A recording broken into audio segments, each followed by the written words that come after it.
the channel, everybody. I'm Lady Nika. Today we gonna talk about the haves and the have-nots. Okay. Well, it is what it is. I ain't really. Believe it or not, it's actually, I don't know, I guess not no artificial light, and I ain't spending my money going to get shit, bitch, to the person that said I need to go get better light and buy me some. But anyway, this is the haves and the have-nots. Now, this episode was action-packed. It was good. Tyler really brought it. I was appreciating every minute of him. I just want to thank him for it because I had begun to wonder if he was all right. Well, we started back off at Candace's house, and, you know, War was choking her out, choking her down until he seen Quincy's body. So he asked Candace, girl, did you do this by yourself? And she said yes.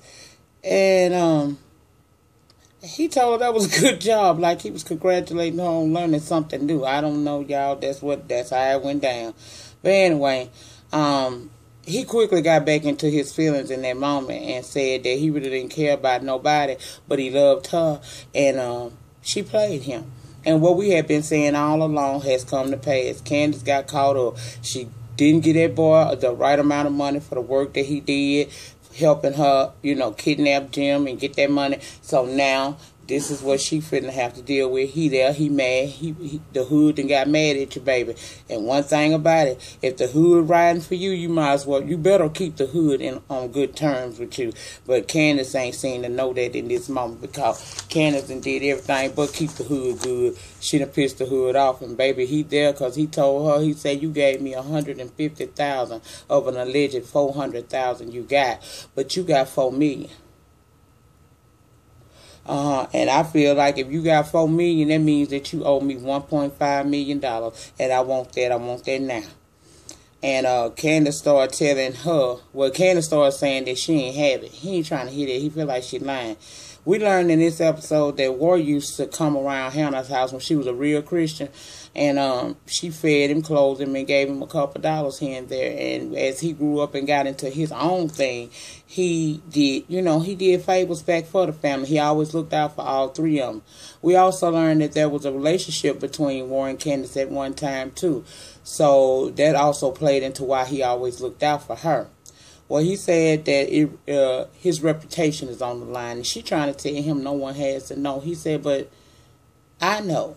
And, you know, if you're a real G, you got to live with yourself at night. It's a lot of things you'll do, but I guess he can't find himself living at night, being able to sleep at night if he really let her go, right? Well, she tell him, look, right after I got that money, I got marked by this guy named Oscar, and I don't have the money right now. He telling her, look, girl, let me tell you something. I don't know what to tell you, but bitch, you better have my money. It's basically what I was getting out of it. Well, she asked him to, at first, this is what happened at first. At first, he taking the silencer out, he taking the gun out, he hooking it together, and he shot. It was a commercial break. Then when the commercial break ended, of course, we saw that Candace wasn't shot. He was telling her, girl, you need to be still. I'm going to make it quick. It's going to be painless. And he shot again. Of course, she moved. What she wants is him to give her 7 days to come up with the money. He agreed because of the history. He going to give her 7 days, but he let her know on the 8th day, you will die if you ain't got my coins together, okay? So he getting ready to leave. I'm thinking Candace just let that motherfucker gone. Candace got the nerve to ask this man, will you do me a favor? She want him to help her move Quincy's body. He told her, yeah. He said, I'm granting you one favor, and you got a choice. Either I give you 7 days to give my money, or else I help you with Quincy's body. And she realized that she need them 7 days. She gonna figure out what to do with Quincy's body, okay? So she told him, that's all right. I'm gonna take the 7 days for for my life, Alex. That's what I'm gonna do. And so he get ready to leave, but before he leave out that door, he remembered something. He said, before I leave out of here, won't you come on, get on this? And he unzipped his pants. So now she's gonna have to, she gonna do what she gotta do. Basically, he got her up against a rock and a hard place. She gotta come out like a pimp. She gotta do what she gotta do. So I'm assuming that he's probably gonna have her go down on him, and she gonna have to ride the meat pistol. So Candace, girl, we told you last season you shouldn't have stole that damn man money. Now look what you got to go through. He wants you to do something strange to keep your life. It ain't for a piece of change. It's just something strange. Now, we see this mess of a Wyatt taking this drug test. Now, he the only person I ever seen go in to take a drug test, and ain't nobody in there. Every drug test I ever went on, it was somebody at the door, and then it be somebody inside of there. Well, nobody went in with him, and he was able to do whatever it is called an altering he was going to do to it, bring it out to the technician, and he goes to talk to the DA. Now, Miss DA girl is telling him, look here, well, he asked, when is my parents going to get out? And she said, your mom is probably going to get out first, and it's probably going to be within the next couple of days. You might want to find you somewhere to go, get your hotel. He like, okay, I know a hotel. She was like, well, where you going to be staying at? He going to say the Sarandon, the best in the city. And I'm thinking to myself, my nigga, you all right? Do you not know that your parents know you well enough to know that you're going to run to this hotel? That you not go, child, go to a Fleabag motel like what Hannah over there is. They less likely to look for you in spots like that, but okay. Before he gets ready to leave, she asks him, do Jeffrey have a drinking problem that you know about? And he like, no, you know, that ain't Jeffrey. Jeffrey don't drink. And she said, well, he's being brought in on DUI. And Wyatt is shocked. He's like, that ain't, you know, maybe the stress of everything getting to him, because Wyatt do not drink. That is not his nature. But he's like, well, is he going to need bail? She say, no. Well, okay, he gone on about his business, right? Right after that happened, a guy comes in with some type of paper, and she immediately flies out of there, baby. She is gone with the wind, but just not fabulous. She runs down there to the police precinct. She wants to know who authorized this particular piece of paper, because apparently it's some type of document releasing David from jail. And guess who's sitting up in there waiting on him to be released? That's right, baby. Vanilla Love Drop, aka Miss Maggie Day. And Maggie and her square up for a minute. She wants to know what's this all about? Maggie, like, it says it on the paper, David Harrington. She said, well, why are you trying to get David out and not Jim? She said, because I didn't ask for Jim. The paper specifically says David, and it's been signed by apparently some top judge in the state. Well, she ain't ready for David to go yet, and she let Vanilla Love Drop know that it's going to be a minute, you know, because she's not done with David. Oh, girl say, oh, you done with him. And this paper says that, now make me call the Attorney General if I need to. Well, she say, do what you got to do. Do you need to use my phone? So, also in the midst of all of this, I think that Jennifer clocked that Maggie like him, because she questioned her as to why you not calling him Mr. Harrington or Judge Harrington, but David. She clocked it, baby, and I think, you know, it was a trip to me. As far as I could see, it was a battle of the former side piece versus the wannabe side piece, and it don't look like, you know, either one of them was gonna back down, because Meg on that phone, she finna get her man out of there. You can best believe that, at least her wannabe man. Next, we see Catherine being removed from the cell. She gotta go talk to Jennifer, the old DA girl. And before she leave, Veronica telling her, don't talk to nobody, don't do anything. And Catherine tell her, Veronica, you're not finna stress me in 2016, honey. This ain't my first rodeo. I know how to handle myself. Now, let's go back over to the tow yard before we get on with that. Because we have Mitch working there, and they done made some $1,800 for the night. They cashing on in, right? Well, Benny's saying that they need more drivers, and that he'll be glad when War comes along and start helping out. Mitch not here for Benny. We don't know why, but Mitch is not here for Benny. He don't trust Benny. And he tells him, I mean, Mitch don't trust War. And he tells Benny that. And Benny basically tell him, well, look, War don't trust you either. But he always been up and up with me. And I don't trust the guy you talking about. So you and War are going to have to figure out how to coexist and work together, because I've made my decision. See, I don't trust Mitch either. I feel like Mitch up to something as well. I feel like Mitch is the type that would try to take Benny company from him, because Benny's so gullible. But we're going to see how this going to turn out.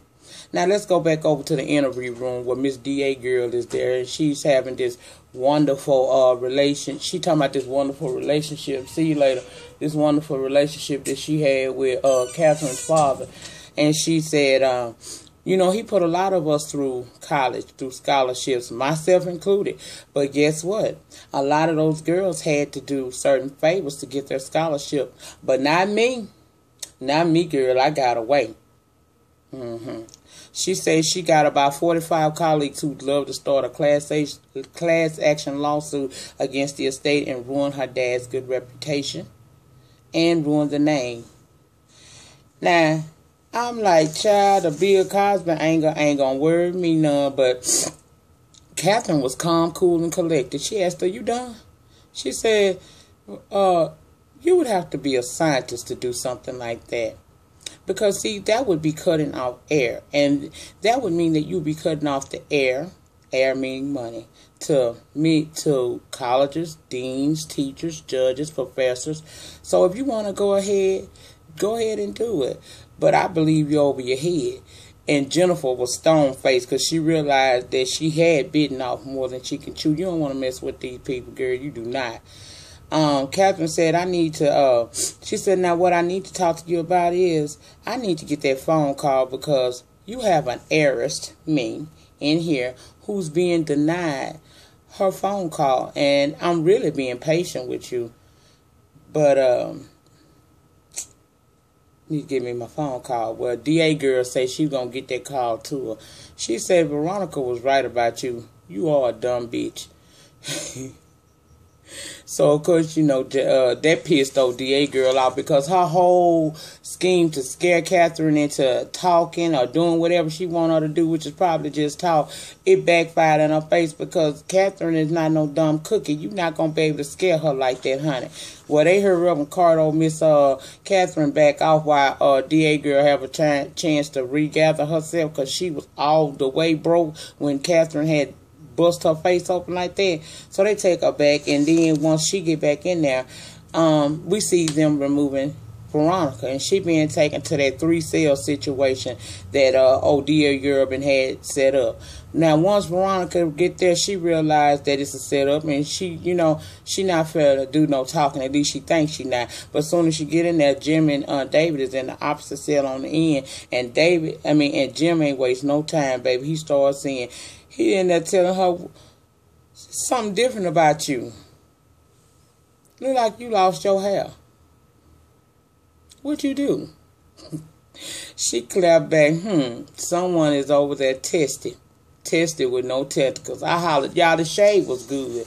This shade they threw at one another was priceless. This was everything I ever wanted, and then some. There's just one more thing that had to happen to make this night spectacular for me watching this show, and it happened, honey.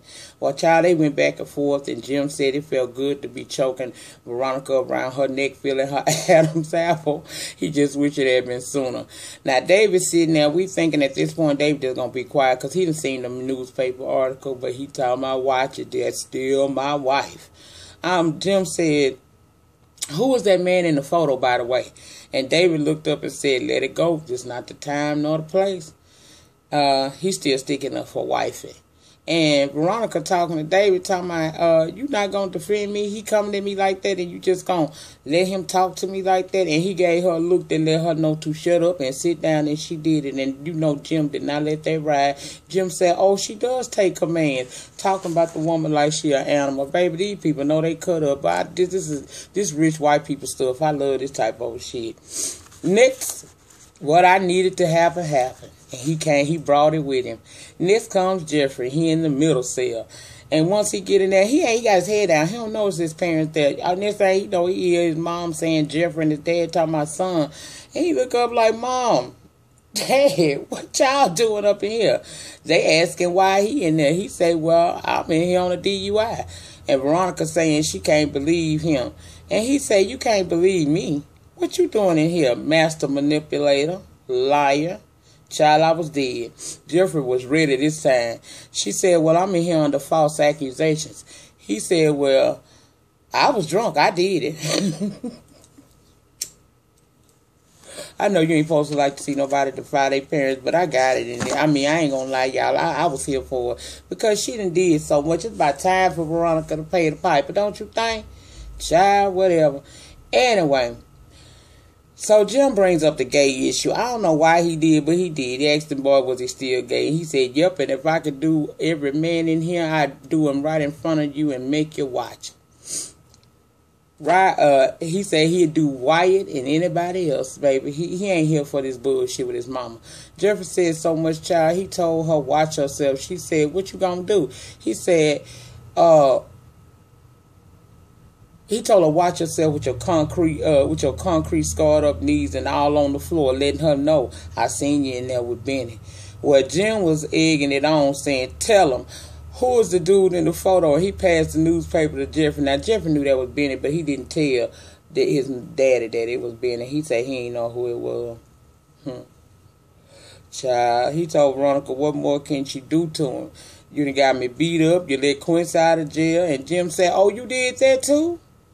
And then the part that got me, baby, because this wasn't nothing but a bunch of revelation after revelation after revelation. But the part that got to me was when he said, when Jim said, and you got my son raped by that bastard in jail, and Jeffrey heard that, and she said, you did that?